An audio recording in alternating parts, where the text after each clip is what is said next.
Hey, what's up, everyone? It's David Hamilton, confidence and success coach, here today with my dear friend, amazing human being, awesome coach, Mr. Jason Goldberg. And today we're going to be talking all about wealth and service, confidence, how all these things apply so you can have more success in your life. So welcome, Jason. What's up, man? Thanks for having me, dude. This is great. It's I don't get to see you enough anyway, so if we have to schedule an interview, this is probably not even a real interview. You probably just did this so we can hang out, right? Yeah, man. I totally lied that this is going to go in front of people just because I want to hang out with you. So Thank God. So we can just have fun and just do whatever we want. That's even better. yeah, exactly. We can just be the jackasses that we are, which is going to happen anyway. It's already happening. There goes the professionalness. We're done. We have no credibility as professionals. But technically, jackass isn't a swear word, so it's quite professional. Nice. Okay, never mind. I sit corrected. So welcome, man. Honestly, I'm really thrilled not only to be here with you, but of who you are, who you've become, who you're becoming, and what you have to offer and help people with. So really, really grateful. And I know they'll be grateful too. And those that aren't, then they can just go away. So well, I'm grateful too, man. I love you. I love the work you're doing. I love the way you show up. I love your smile and your beard. I was just telling you. So I'm excited to be here, and I appreciate you inviting me on, man.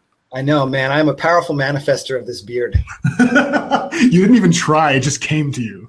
Hey, that's the way it is for all of us, right? That's when things work out the best, is when that happens. So let's get into it, man. Let's tell, everybody who's listening, and tell me. I mean, I probably haven't heard, all of your story. Tell us how you got where you are today, where you've been, kind of that progression of the Jason Goldberg we see here before us. Ooh, the progression of the JG. Right. Man, yeah. So I was a twinkle in my father's eye before he left my mom when she was 3 months pregnant, and I've never seen him. So it started back then. So I was raised by a single Jewish mother, right? So she can hear what we're saying right now. And I'm an only child, and was raised my entire life in Florida with her, just the two of us. And was just never really super popular. I was always super fat. That I had going for me. But for some reason, super fat and super popular just didn't go together for the most part. Have you ever heard about that? I don't know. Usually, yeah, it's weird. Yeah, I was super skinny and super unpopular, so those go together too. Okay, so it looks like the extremes, you're just screwed in general. Yeah, okay, good. So I'm not alone. That's good. So I grew up, really never really being comfortable in my skin. I mean, literally, because I was always overweight. And I remember at, 15, at the age of 15, I was 250 pounds. Right. So I'm 6 feet. I'm 6'1" at the time. I was probably, 5'7", 5'8", but still 250 pounds for a 15-year-old kid. That's a lot. Yeah. And of course, the age of 15 is where kids are really like understanding and sweet and compassionate. Right. So, no problem at all. Natural Dalai Lamas. Yeah, totally. They're all so enlightened. Maybe it was just my high school.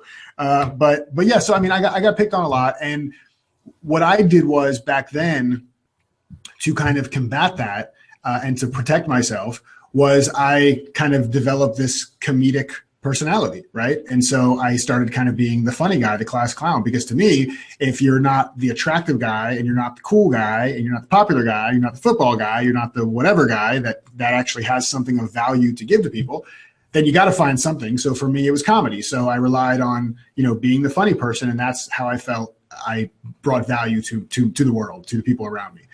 And that worked out really well, and it served me, and I'm happy that I'm that way. So I'm glad that I went through that, and it really served me. And then as I got older, I was always pretty good in school. I was always academically fairly smart, and so I really focused on IT, information technology, and you and I have a lot of that same thing in common with being in the technology field. And so I got into technology very early, and ended up spending about 13 years, the better part of 13 years, in the IT industry, in the IT field. And finally, I was doing really well. I was, being raised by a single mother. We didn't have a lot of money, and I never wanted for anything. We were never homeless. There was always food on the table. Obviously there was food on the table. I was 250 pounds when I was 15. That doesn't come from air. So it wasn't like that, but we never had a lot of money, and my mom was constantly stressing about money. And so for me, I figured the only way I'm going to be happy in life is if I make a lot of money, find a way to make a lot of money, because no money equals stress. So lots of money should equal no stress. So by the age of 26 or so, I was making six figures in technology. And at the same time, I had gotten up to my highest weight, 332 pounds, very, very stressed, very anxious, depressed, very high level of antidepressants, anxiety meds, and several times really, truly considered ending it all, man. I mean, I remember there was this one road in Orlando. I live in Raleigh, North Carolina now, but I grew up in Orlando. There was this one bridge I would have to drive over all the time in Orlando, over this one body of water in a city called Lake Mary. And I remember several times just being so sad and driving down this road and thinking, I could just throw the wheel to the right, and just off the bridge, and everything would be so much easier. And thank God I never went that far. And I had, love and support in different aspects around me. So it never went that far, but I felt that I got that. And it really wasn't until I was, 29, 30 years old, which is 5 years ago now, that I really started taking control of what all that meant, and realizing through my own growth and my own personal development and getting into reading and doing all the things that kind of all of us do, just dabbling in personal development, that I saw there was another way to be. And I was curious enough to try to test it out. I didn't think it was going to work, but I was like, all right, you know what? This feels like shit all the time. So it can't get any worse if I try something new. And I started down that path. And so, over the past 5 years, it's been a lot of me, I left IT finally 5 years ago, got into entrepreneurship, started a couple different more traditional companies, and then got into coaching. And that's what I do now full time, is the coaching, speaking, and training. And we can dive anywhere you want to from that whole thing. But I just wanted to give you kind of the background of where I've come from personally and professionally, and that I've had to do a lot of work to get to be able to sit here and enjoy some time with you today. Yeah, I mean, that's amazing. I didn't know half of that. I didn't even know that you were raised by a single mother. You probably told me, but as I am notoriously bad at doing this thing called listening. So, sorry, what'd you say? Yeah, can you retell that again? Because I don't hear anything other than that. No. So, I mean, yeah, and the suicide thing too is, I mean, I'm glad you didn't. I think everybody here is going to be glad you didn't, because you have a story and powerful lessons to share from that as well. And I know a lot of people can relate at some point. I mean, I think everybody has had those kind of thoughts at some point if they've gotten down in the dumps. Yeah. Most of us don't do it. And a few unfortunate or confused, suffering people do, in that sense. And it's just a powerful story to me over here, Yeah. Thanks, man. Appreciate that. Yeah. So, what was the day where you said, that's it with the weight? Or what, if there was a day, or what was that little progression? If we were to just cut in there it was like, I'm taking care of this. Yeah. There's, for most of the transformations in my life, inward, inner and outer world transformations, I can't really pick out a day or a time or a point where things change, but the exception to that rule, or the exception to that is the weight loss part. So I remember it very clearly. So I was still in my IT position, and I was director of engineering and operations for a regional tech firm. And I'm sitting in my office one morning, and I went to go order something on Amazon online, and I was using my bank debit card, right? And it got declined. The card got declined. And I know there's money in the account, right? It's a debit card, first of all. So I know what's in my bank. It's not like it's a credit limit thing. I know what's in my account. So I knew there was a mistake.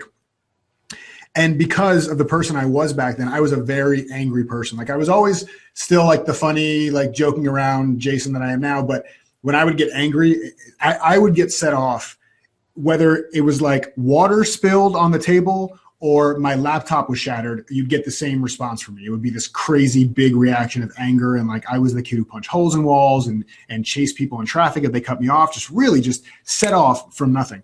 So of course, because I'm always looking for somebody to blame, that was like my whole MO back in the day, was who can I blame for whatever's going on in my world? It definitely isn't my fault. It's somebody else's fault. that as soon as my card got declined, I went right into who can I blame mode. Who can I blame? Who can I yell at? Why is this happening to me? Why is the world doing this to me? This whole, victim mentality. So anyways, long story short, too late, I know. So I go out into the lobby of the office building, and I'm stomping my feet, because when you're 300 pounds, you just stomp. You don't even try. So I'm stomping my feet, and I'm going out to the lobby, and I call Chase. I call my bank. Maybe I shouldn't say Chase, but they didn't do anything wrong, so it's okay. Chase was great. So I call Chase, and I get on the phone with Chase, and I'm like, what the hell is going on? What is wrong with you assholes? I can't believe you're doing this to me. I try to make a purchase. I know I have money in the account. What the hell is up? And they say, they go through the script. Oh, we're so sorry for the inconvenience, Mr. Goldberg. Let me check your account. And they start, typing away. And they say, oh, well, sir, we cut off your card because we saw what we thought was fraudulent activity. So, of course, now I shift even more into who can I blame. Who the hell stole my credit card number and is making purchases online? I'm just getting more mad and more mad. And she goes, I said, what are the fraudulent charges? And she goes, well, we see here 4 transactions at 4 different fast food restaurants in one day. And so we figured somebody stole your card and was testing it in different places to see if it would work so they could make bigger purchases. And I was silent because it was me. I had been to 4 different fast food restaurants in one day. So what I wasn't able to control on my own, a multi-billion-dollar bank said, you're cut off. You're done. You're done. You are done. Yeah. You are done. And my buddy Sean Stevenson says he calls that story the day the universe cut me off. Totally. Oh, yeah. And that was it. I was like, holy shit. Like I had nowhere to turn. I had no one to blame anymore. I was trying so hard to figure out who else I could blame. And in that moment, I couldn't do it anymore. I couldn't figure out who else to blame. And so it ended up being on me. And it didn't change that day, but something inside me shifted that day, which ended up leading to the changes that would have to be made. That's a beautiful story. And how I see it is you still created it, the universe didn't. Mm-hmm. Because you chose to wake up to that, and the universe can't wake up to that, only you can. Mm-hmm. Because that gets reflected back, and that's how it works for all of us. It gets reflected back, and then it's like, and what will you do? And so you could have been like, that's bullshit, it was me. But you had a moment of realization is what I hear. You went, oh. Yeah. So you finally were the chooser and creator. That's how I see it. Yeah, I totally agree. And it's funny because I would have said up to that point, I don't have a choice. I didn't have a choice. Right? This is the way it is. And Seth Godin has a great quote that I always butcher, so I'm paraphrasing. But he says something to the effect of, saying you have no choice is the same thing as saying you had one easiest path in the moment. So you always have a choice. So when you think you don't have a choice, you actually are choosing. You're just choosing the path of least resistance in that moment. Yeah. So what happened for me there is that I finally woke up to the fact that the path of least resistance was not the only path available to me. Right. Yes. And I would further, because I'm a provocative coach like this, say that was the path of least resistance now. Mm-hmm. That the path of least resistance became, this has got to stop. Right. That would be my take. That actually, the waking up was it couldn't be any other path, because that's the path that you chose. Ooh, getting trippy. But anyways, however we see it. I'm going to burn some sage real quick. Just give me a second. I'm just kidding. You're going to what? Burn some sage. I'm going to get this really woo-woo up in here. Hey, are you seeing this? No. I'll show you woo-woo. No. Wu-Tang. I'll show you woo-woo tang. Woo-woo-tang ain't nothing to fuck with. That's right. We can say F words in this thing? Oh, man, this whole thing. It's too late. I mean, we've been saying shit. Sorry. This is a colorful interview. Earmuffs, kids. Earmuffs. If you're easily offended, you're probably gone by now. So thanks for sharing that, man, because and I love that did ring true, that there was that moment. And isn't it amazing how we can remember those moments that were so life-changing and transformational? And it's clear as day. It's just clear as day. And life is never the same. And that possibility is always available to you, me, and everyone, especially when someone is really struggling with confidence, wealth, happiness, whatever, that possibility always exists. And to know that deeply makes it that much more easier to access that possibility. And you just clearly defined and showed that possibility in a powerful way that happened for you. So thank you for that. Yeah, my pleasure, man. And that kind of is what guides my life now, is having that awareness that I get to choose in any given moment what my response is going to be to things, that I'm no longer, well, I won't say that. I'm not going to lie and make it sound like it's 100% great all the time. That, there are times where I definitely slide back into being a victim again, and I'm not taking ownership. But the difference now is that when I slide back into being a victim, I'm fully aware that that's what I'm doing. I can tell you in that moment, David, I am being a victim right now. And to take it a step further, I may not change anything. I may say I'm being a victim right now, and that's where I'm going to stay. I'm not going to shift into being an owner. Screw that. This is where I want to be. But I'm saying this is where I want to be. I'm choosing that's where I'm going to be in that moment. Yeah, the power of that. And either way, we're powerful. We're powerful. We create it powerfully as a victim. We're very powerful in creating a victim story. And we're very powerful in creating a disempowerment. It's a powerful thing. And we're powerful to create it empowering. Yeah, we're all powerful. And when we realize that, then it seems to, in my experience, open up to go towards the path of the owner or the creator more. Yeah. We have that choice, but it doesn't matter. It's powerful either way, whether we realize it or not. Yeah, it's true. You're very true. Very, very true. So, you've really, since I've known you, gotten into working with Steve Chandler and really gone on this path of wealth and service. Confidence has been a huge thing for me in my life, and building more confidence, overcoming it. I work with a lot of people that struggle with that, especially in social situations. And I've come a long way, and I still have my upgrades to go, but it's miraculous where I've come to compared to where I used to be as well. Wealth is such a loaded word, and typically it associates with big money and billionaires and all this stuff. But as we've come to learn and grow and know more, especially from guys like Steve Chandler, wealth doesn't mean just that. It means a whole lot more than that. Mm-hmm. And so I'd be curious to hear, what does wealth mean to you? Yeah. I mean, there's so many elements of it. And it's funny. I've never said it this way before, but as you were saying the word wealth, for some reason, what occurred to me was literally a picture of a well, right? Like the beginning of the word wealth, well. And to me, wealth is anything that fills my well. So I may have a well that's made for money, and a well that's made for love, and a well that's made for learning and growth, and a well that's made for service and contribution, all these different things. So anything that can fill those respective wells, and sometimes they bleed into each other. So I can pour some of the bucket into the love well, and that spills over into the service and contribution well, which is great, right? If there's like some overlap. But yeah, so I don't think there's one definition. For me, it's anything that I can do, that I can provide, that then returns something to me that fills my well.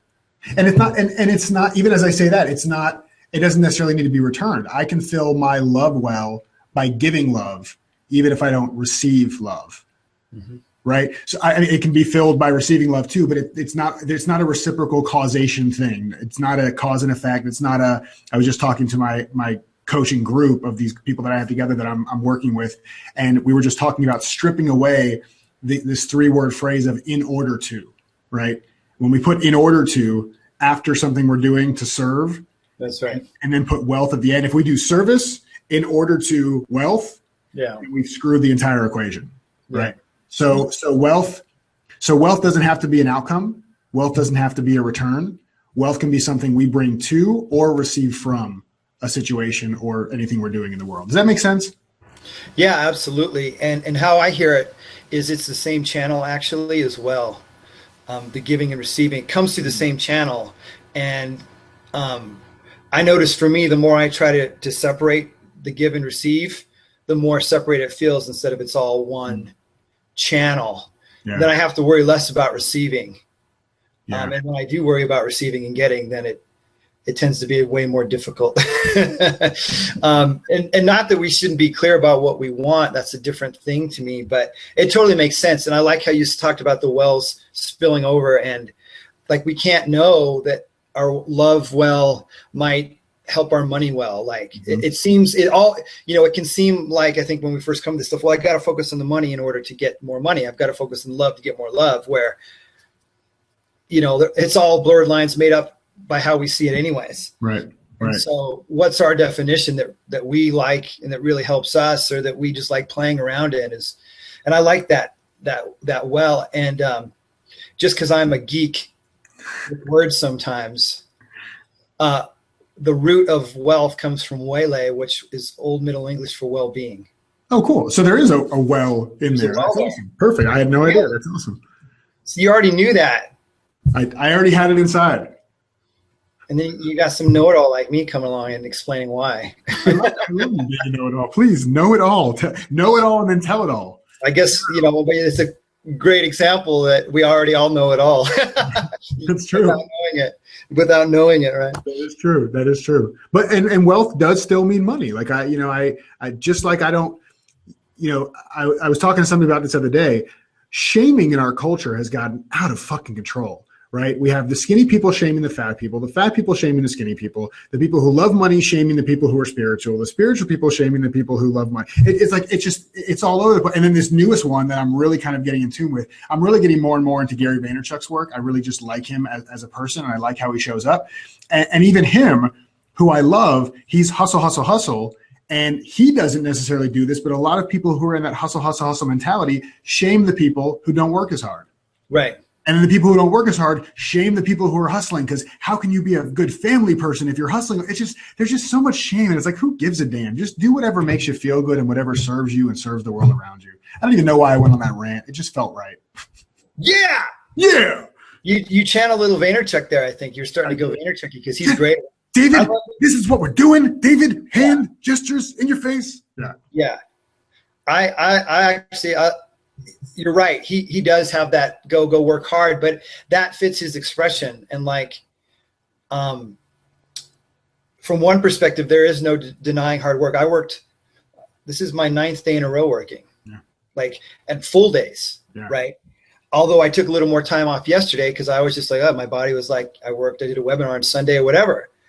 But what I do find is if I try to split, I love what you're saying, split into hardworking mentality or don't work mentality, then my true expression in the moment doesn't show up. Those are both limits instead of just what is coming through. Yeah. Yeah.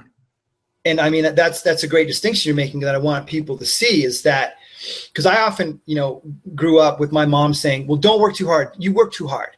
And so then I have this resistance going on. Well, what's wrong with that? And so then I've gone the other side. Well, those strivers and achievers and this and that, but if that's in alignment, it's in alignment. Yeah.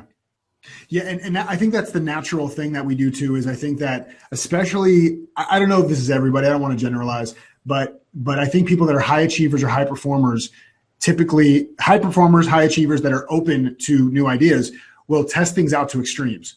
And so there's a woman that I'm coaching. She's amazing. She's an entrepreneur of an 8-figure business, co-founder of an 8-figure business. And she was just really go. And we're talking about the power of really slowing down and creating space for herself. And so, of course, because she's a high performer, high achiever, I'm going to take off a week. Right now, she's going to go I'm going to take off. I'm going to disconnect for a week. And so I said, okay, all right, cool. Yeah, we'll try that out. That's great. I'm happy that you're open to it. 2 days in, she's like, I can't fucking do this. This is too much. Yeah. I said, that's fantastic. You were on this side. You said, oh, new idea. I'm going to go try this side. And then eventually you swing back to the middle and you kind of find your groove. And so for her, maybe it's now her new thing is she's doing 2-hour walks every other day in the morning, where there's no phone, there's no computer, there's no tablet, there's no nothing. And she's walking, and that's working for her. And it's in that middle, and it's in alignment with her truth, and it's helping. So I think we all do that, going to extremes, and then we find ourselves somewhere in the middle that works for us. Yeah, and operating from the same way, because that's the high achieving version, is to go to the extreme and take 2 weeks off, right?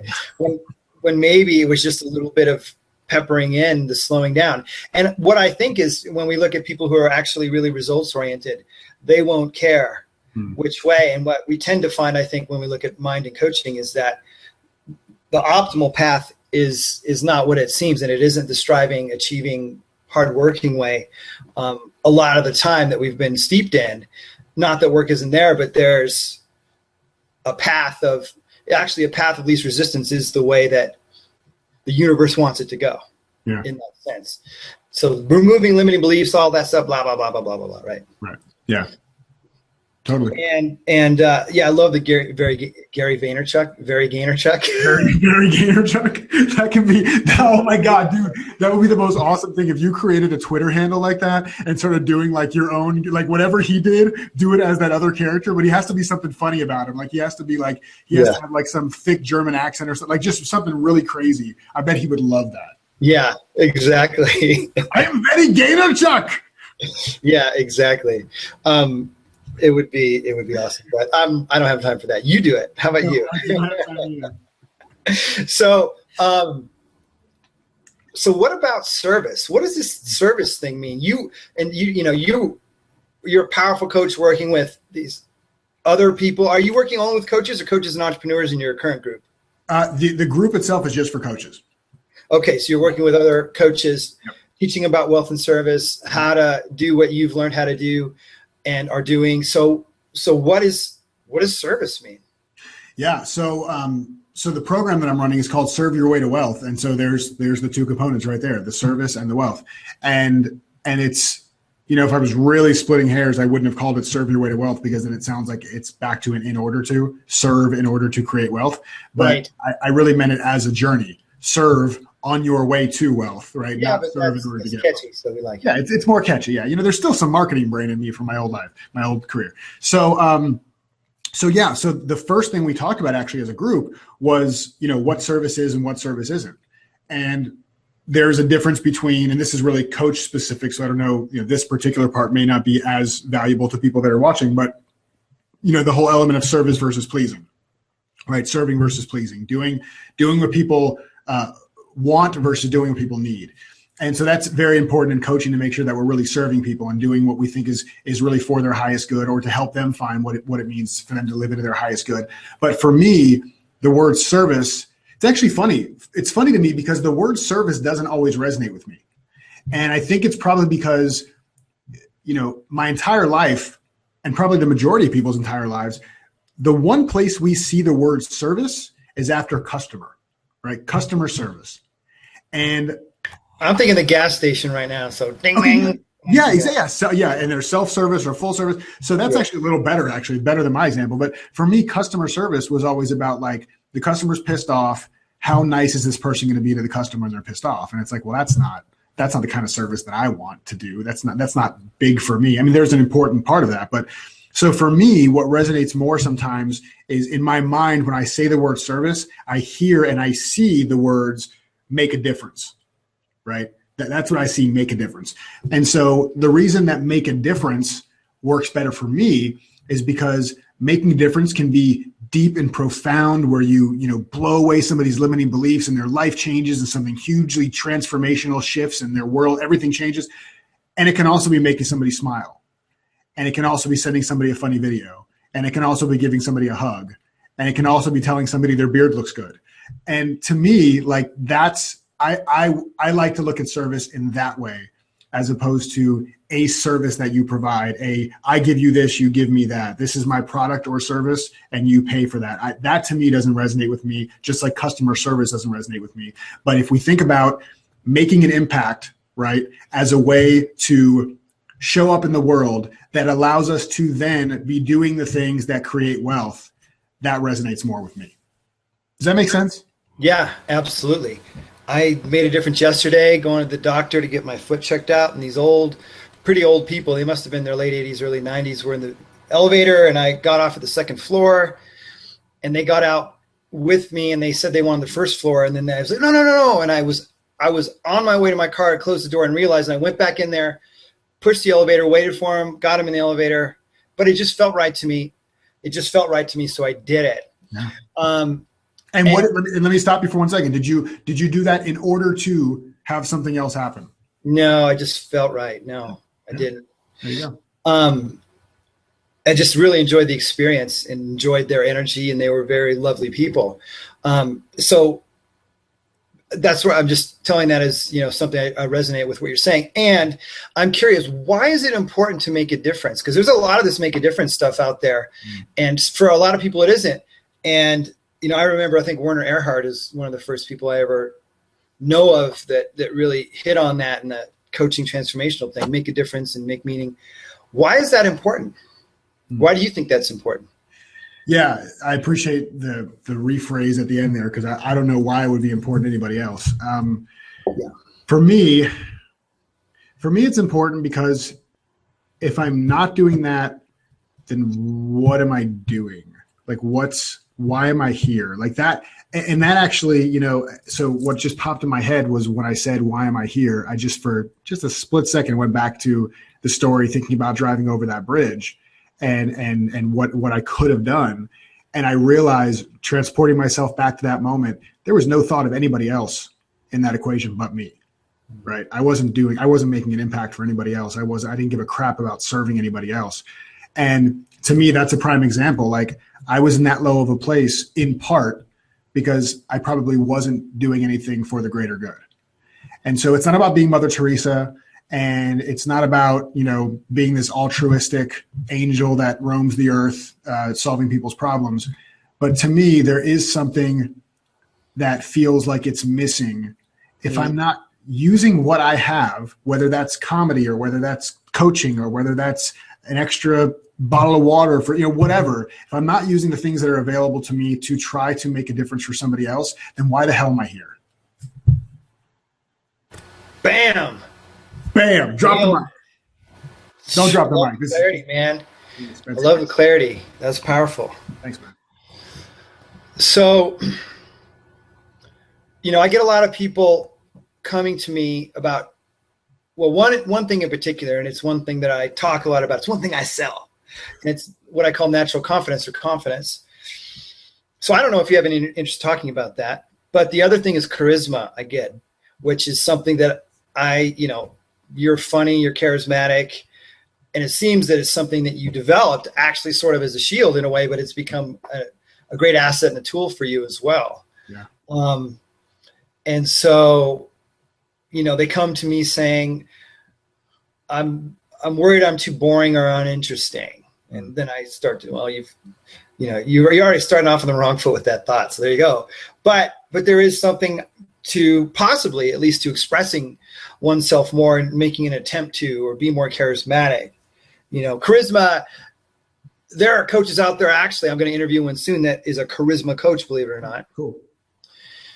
But I just would love to hear how you see it as someone that people, including me, see as charismatic, funny, all that. What does it mean, and how does that kind of look to you? And how might you, what would you say to somebody that says, how can I be more charismatic like you, Jason? Yeah. So the way I am, the way I show up in the world, as far as being charismatic or outgoing, which is funny because I consider myself kind of an introvert, which nobody would guess, I guess, unless they really understand what introverts are. Introvert, I'm sure you know this. Introvert doesn't mean you're shy, right? It's a level of connection and things you do and don't like. And like, I don't like small talk. I'm in my office right now, and they did like a thing where all the people that, have office space here, they came together yesterday, and, I'm a coach and I'm a speaker and I'm this guy where, you and I are talking and I'm, fucking full of energy and I love this and I can do this for days. And I get in that room with these people and I'm just standing off by myself to the side, eating my piece of pizza. Like I have no desire to like walk up and open conversations with people and like, but then at some point a conversation starts around me and then they get into something that I think is interesting. This guy's getting ready to have his first baby and he's like on, labor watch and now I'm interested and now I want to talk more. So anyways, I feel like my charisma comes natural to me in the right situations, right? When I'm in a place where I feel comfortable showing up as that person. I think it is something that can be developed, and I think it is something I developed, like you said, partially as a defense mechanism and being kind of the class clown and putting myself out there. And so it feels very comfortable for me to get out there and dance in the middle of a freaking restaurant or something, embarrass the crap out of my wife, but, dance in the car or to make like a funny video in public, like that doesn't bother me at all because it's just become a practice. It's just a habit that I did over time. So I don't think I was born with it. So I think anybody who wants to develop that can do it by slowly getting out of their comfort zone, not going from here to here, right? But going from here to like right here and just testing that out. But the bigger question I would ask is, why do they think they need to be charismatic? What is it about being more charismatic that they think affords them something they don't have now? And if it is something about being more charismatic to connect with people, you and I have both met Steve Hardison, and he doesn't have to say much, and you feel a pretty deep connection with him. He's not walking in the room, big personality like me and really boisterous and overzealous. He's much more stoic and calm, and yet he creates a really deep connection with you within a minute. Same thing with Bill Clinton. People say when you shake Bill Clinton's hand, it feels like everything else goes away and it's just the two of you in a room together. So if the goal is to have deeper connections with people, then work on having deeper connections with people. If the goal is to be more charismatic because you think it would be fun, well, cool. You can do that too by practicing it. Does that make sense? Oh, absolutely. A lot of people come to me too with the deeper connection, which is my forte. Actually, that's what I always have sought, especially when I was way more awkward and socially anxious and shy. I told the story the other day when I was growing up, because I'm also a musician. A great one, by the way. Thank you. Yeah. Thank you. My ego loves it. I always would say, I want to use my music to express I have a message or communicate. Mm-hmm. And really, I meant connect by that. Mm-hmm. And it still is so true. It's so interesting that what we most want is already within us. Mm-hmm. That's the nature of desire to me. It's already there. And then we maybe have trouble expressing that. And I think people tend to want to be more charismatic because they end up sitting there and saying nothing. Mm-hmm. And it's really about expression, which I think is a more superficial level of connection. So it's like charisma, expression, So I think it's a beautiful question you present to anyone listening is why do you want to be more charismatic, less boring? And what's really going on? What do you really, really want? Maybe you do want that, but usually it's about, because when we're in connection with people and when we're in that flow, we're not thinking about it. Should I be more charismatic? Should I be more confident? Should I be? It's like we're just as one almost in the conversation, right? Kind of like we are now. I mean, although not that we don't have our insecure thoughts come up here and there, but it's or whatever thoughts, but it's who's here? Yeah. Yeah, absolutely. And you nailed it. You nailed it too, because one of the things that I think is a big part of the connection thing and what I think, Hardison and Bill Clinton and people that are really good at connecting are really adept at, and I think it's a practice. I don't think they're born with it, is, this distinction. I was working with my group on this of Ted versus Ting, right? And it sounds like a white guy versus a Chinese guy in a chess match, Ted versus Ting. But what it is, are you interested or are you interesting, right? And I think when people say, how can I be more charismatic? It's, again, the ego talking, and it's because we want to appear more interesting, as opposed to what we could do, which doesn't require any more charisma, it just requires love and attention, is to be more interested in the person in front of us. I love that. I actually, I used to do this thing called picking up. Yeah. Okay, yeah. And I took a course called Charisma Arts by a guy named Wayne Elise. And it was the only pickup workshop, which was really about being social and connecting, that was of any worth. And I still use it today. And he says, if you go up, talk to somebody, shake their hand, smile, touch them on the shoulder, ask a couple of questions, and they're going to be like, that guy was really interesting. Yeah. Because he was interested. Totally. He's like, do it, it'll work. And of course, we don't want to turn to a technique and a false kind of superficial thing, but that's how it really can work, because people love feeling listened to. They love, it's just so amazing that, and the perfect example is the guy on the date with the girl, and the guy talks too much, and doesn't ask her questions or doesn't listen, and it's just all about him. Either because he's a narcissist or because he doesn't know what else to do. When the woman, the connection is in so much more than that. There's examples everywhere, and I think that's so crucial.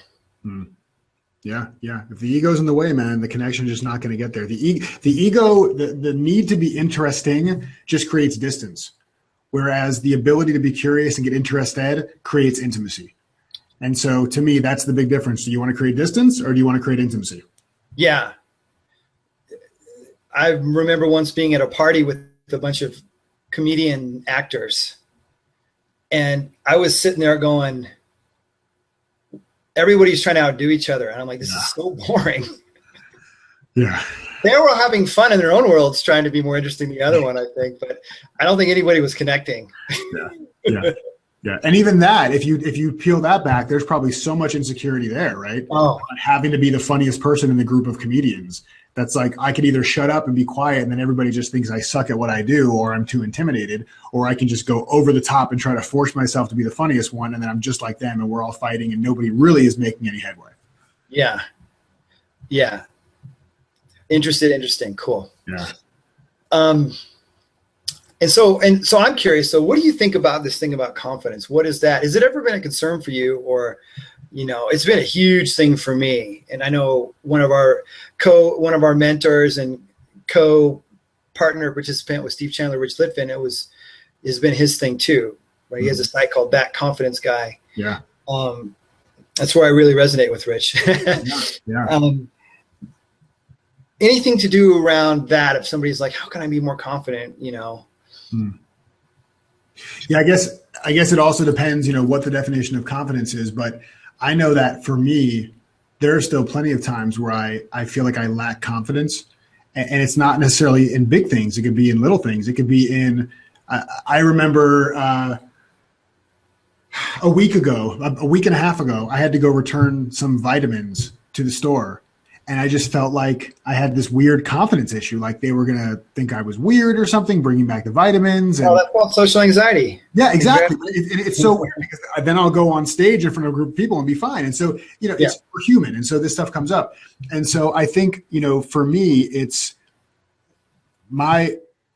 I've gotten pretty good at when I am feeling some kind of social anxiety that I can relax myself and ground myself pretty quickly by slowing down. Just slowing everything down that's going on in that moment, by breathing and by really just kind of feeling my weight into my feet or into a chair or, wherever I'm at, just to kind of feel more grounded. And it's almost like in my head, when people say slow down, I know sometimes it doesn't resonate because it's like, well, how do you do that? It's like, tell me how to breathe. Like, there's no way, you just breathe, right? And so slowing down is kind of that way. But for me, the kind of the visceral thing that I do is I'll almost picture my heart rate slowing down. I don't know if it actually does, but to me, when I say I want to slow down in the moment, I'll picture my heart rate slowing down, like somebody's actually hitting like slow motion on a VCR where like everything's slow. Like my movements could be in my head. My movements are slower. My speech slows down because I talk fast as hell, and my heart rate slows. When I can do that in the moment, and it takes 3 seconds. When I can do that in the moment, then the lack of confidence goes away. I don't need confidence at that point. I just don't have a lack of confidence anymore. I'm back to just being the real me, and that's enough. Beautiful. I love that. Because that's so much how I talk about it and teach it, is that the confidence is already there, but for the thoughts and limiting beliefs and whatever that are crusting over the top of it. Yeah, totally. And trying to be confident is kind of like trying to slow down, which to me is an internal thing. Like we try to slow down physically, and inside we're like we haven't really slowed down. Yeah. And to me, there's a little theme here of being interested in what's really going on with you, with your mind, and connecting back to yourself. Yeah. We tend to be disconnected. We tend to be like out here and getting curious, interested, like a scientist that's having fun as much as possible. Like, what's this little game here I can play of like, okay, so what is this lack of confidence thing? What's really going on here? Yeah. How am I making this shit up? Yeah. In order to feel and experience that. It's been a huge battle for me. Yeah. And when I experience it, what I realize is it's just not me. Right. Just a bunch of thoughts that I somehow picked up that still come and go, but whatever. Yeah. Whatever. Yeah. And it's like, I don't want to be morbid about this, but recently I've started keeping a list of people, typically famous people, just because there's more information around it, but people who have died really young, right? So like Sheryl Sandberg, her husband, Dave Goldberg, no relation, just passed away at 47. Keep it in the family, baby. Keep it in the family. Keep it. Uncle Bill, the wrestler, and the guy from, and the Mighty Ducks goalie was Goldberg, and that was when I was a teenager. I was super fat. Yeah, that was great for me.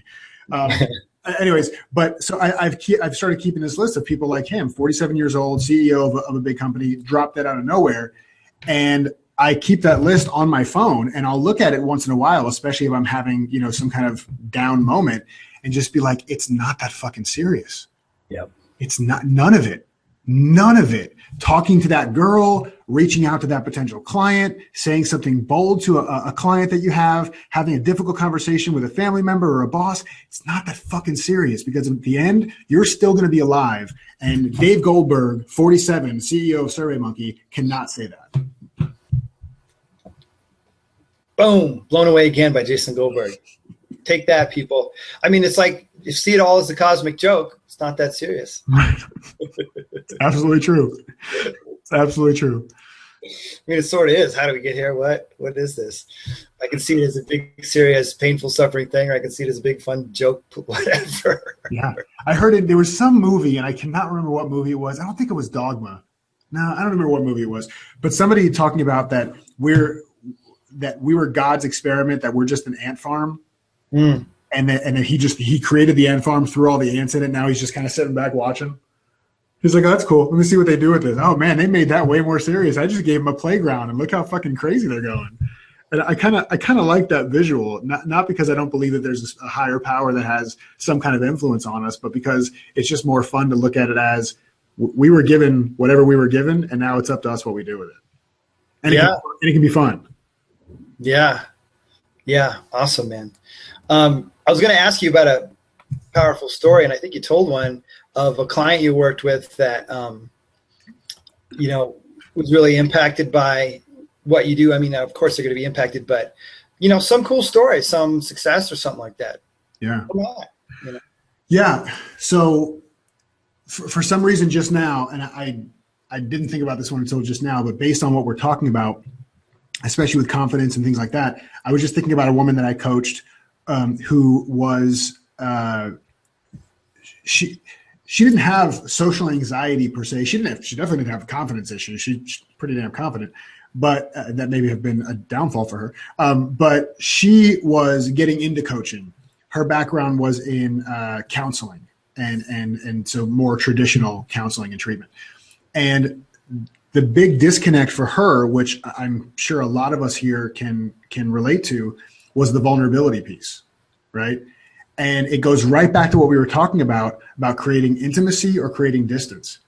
And what she was having trouble seeing at first was that the power that she showed up with, because like I said, she's a bold, confident, super, super smart woman with a big heart at the same time. Like I'm saying that she's this bold, confident, super, strong woman, and she cries at the drop of a hat. I mean, it's not like she's just like this all masculine energy with no feminine. She had all of it.